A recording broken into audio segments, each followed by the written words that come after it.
District Attorney Josh Marquis for the No on Measure 91 campaign thinks marijuana tickets are no big deal.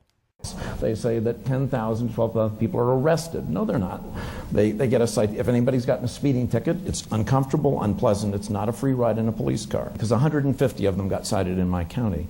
I talked to the cops. I said, when do you cite people for marijuana? And they said, basically when they blow smoke in my face, literally. We don't destroy people's lives for possession of 27 grams or less of marijuana.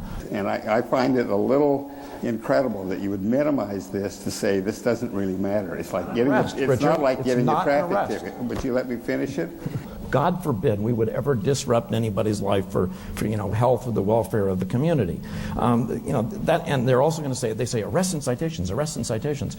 Well, that's like saying, heroin and aspirin. I mean, an arrest and a citation are totally different things. And so when there are 10,000 citations, those are citations. Those are not arrests. They're not on your record. I could print out your record and show you it won't be there. One of the more interesting consequences, by the way, the other side constantly says criminal consequences, criminal consequences. That means is that you have a criminal record, presumably one that an employer could look at. If you're convicted of less than an ounce, twice, 3, 4 times, you don't have a criminal record.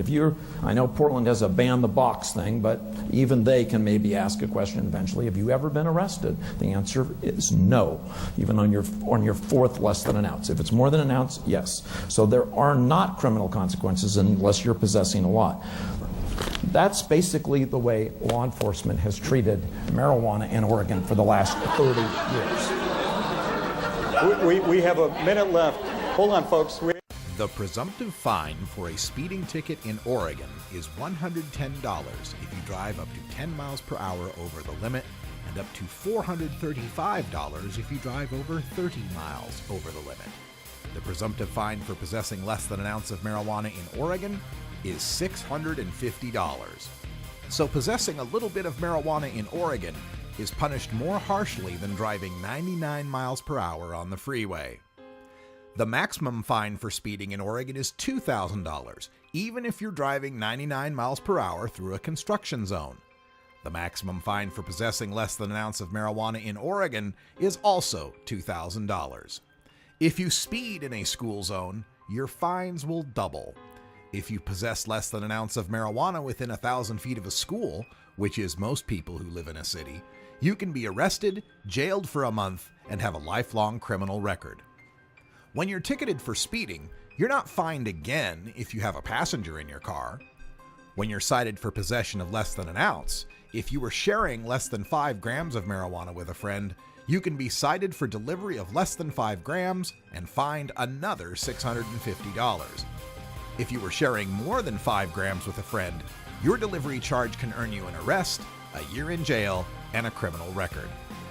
Speeding tickets usually involve little interaction with police.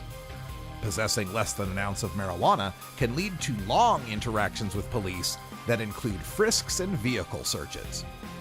Speeding tickets are public records that employers can search when hiring employees for driving positions.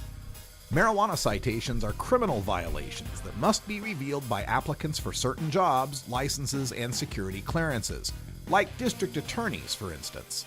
Police don't just cite people for marijuana when they blow it in a cop's face, as Josh Marquis claims. Since marijuana has a strong odor, any interaction with a police officer by a person possessing less than an ounce of marijuana can lead to a $650 ticket that few people can easily afford to pay.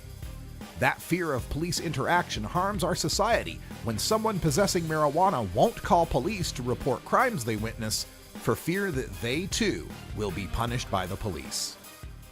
We ticket speeding to discourage people from recklessly harming other drivers. Ticketing marijuana possession isn't discouraging anyone from smoking marijuana. But 10,000 marijuana tickets a year does cost police and processing time, and it puts undue financial burden on responsible adults who are not harming anyone. And the 10,000 who got a ticket for a small amount of marijuana got it from the 3,000 who were arrested for growing or selling a large amount of marijuana. It's time for a better approach that handles responsible adult marijuana consumption with regulation, not police. Learn the facts. Vote yes on Measure 91. This advertisement produced by The Russ Belville Show and is not sponsored or endorsed by the Yes on Mission 91 campaign.